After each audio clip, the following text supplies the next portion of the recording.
Ladies and gentlemen, I am SidAlpha, and I don't normally outright ask my viewers to do this, as I prefer to typically stand on my own merits, but I would ask all of you to like and share this video if at all possible. It is important. It involves your personal data, and as such, people do need to be made aware so they can keep their eyes open for any strange activity. As always, links to any sources used will be down in the description below, along with links to my social media, a link to access my Discord server, ChronoGG partner link, and Patreon as well if you're interested in supporting the channel even further. Now, while this will not be an overly long video, I did want to present everything to you all in my standard format, facts first and then opinion. So here are the facts in as close to a timeline as I can manage. Now, on around noon Pacific time today, this Fallout 76 player posted this image on Twitter showing her Bethesda account had access to a huge number of Bethesda.net support tickets that included private emails, their home addresses, and the type of credit cards they've used on their accounts. At about the same time, another user posted this on the Bethesda community forums, confirming that they too could see other people's tickets and private information.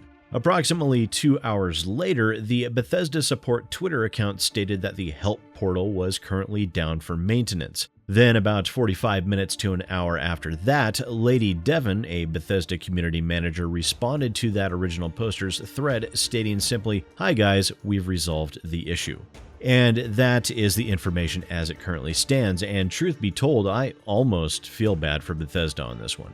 Almost, until I remember everything else that have gone wrong with Bethesda and Fallout 76 in recent days. First, there were all of the issues with the beta, which wasn't a beta, it was a server stress test. Don't kid yourselves into believing it was an actual beta because it wasn't. Then there was the server performance issues on launch, the players who managed to nuke the game servers by launching all 3 nukes at once, the fact that Bethesda couldn't be bothered to even change the launch codes for the nukes, the frame rate bug, which was still an issue even after they claimed it was fixed, the complete lack of content, the always-on voice chat, the deplorable performance of the game, the launcher that nuked people's game downloads the day of the beta launch on PC, leading many, myself included, to miss the beta entirely due to their insanely idiotic launch windows, the bait-and-switch false advertising with nylon bags, the fact that while Bethesda tried to pawn off substandard products on people that bought the $200 collector's edition of the game, they provided canvas bags as part of the free gift bundle to YouTubers and Twitch streamers that attended their wine and dine event. They were then trying to pass off 500 atoms by way of compensation, even though digital currency literally costs them nothing and is enough within the game to buy you a door and some succulents, before finally succumbing to the threat of impending lawsuit over false advertising and promising to deliver on the advertised canvas bags. There was also the fact that a law office is investigating the possibility and feasibility of a class action lawsuit against Bethesda over their false advertising of the game and its deplorable state currently and at launch. Then there was the fact that Fallout 76's game coding in many areas was directly lifted from Skyrim and Fallout 4, which went to such an extent that several bugs within Fallout 4 exist in Fallout 76 due to the copied code, meaning they never bothered to fix the bugs and just copy-pasted the same buggy code directly into the new game unchanged. So much so that Fallout 76 looks for the Fallout 4 game disc before it launches the game.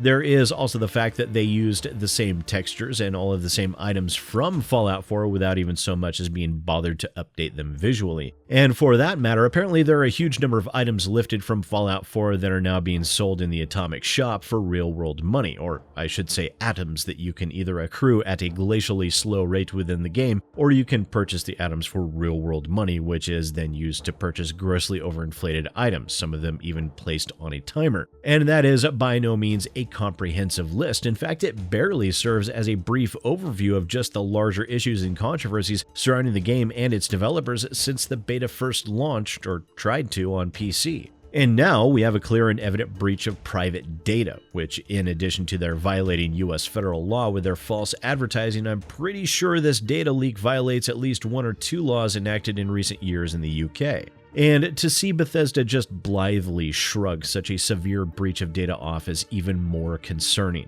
Now, I fully understand that they have their hands full on their own asses as they sit on them as opposed to developing a decent or even passable game, but this, coupled with everything else, is inexcusable.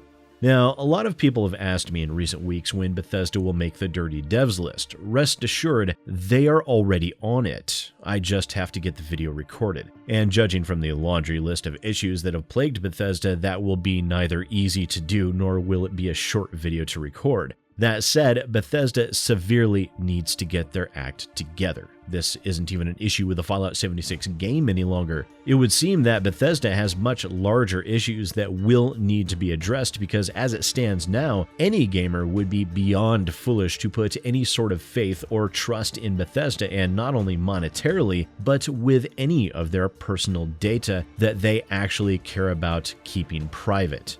Thank you so much for watching. Once again, ladies and gentlemen, I am SidAlpha, and I'll see you next time.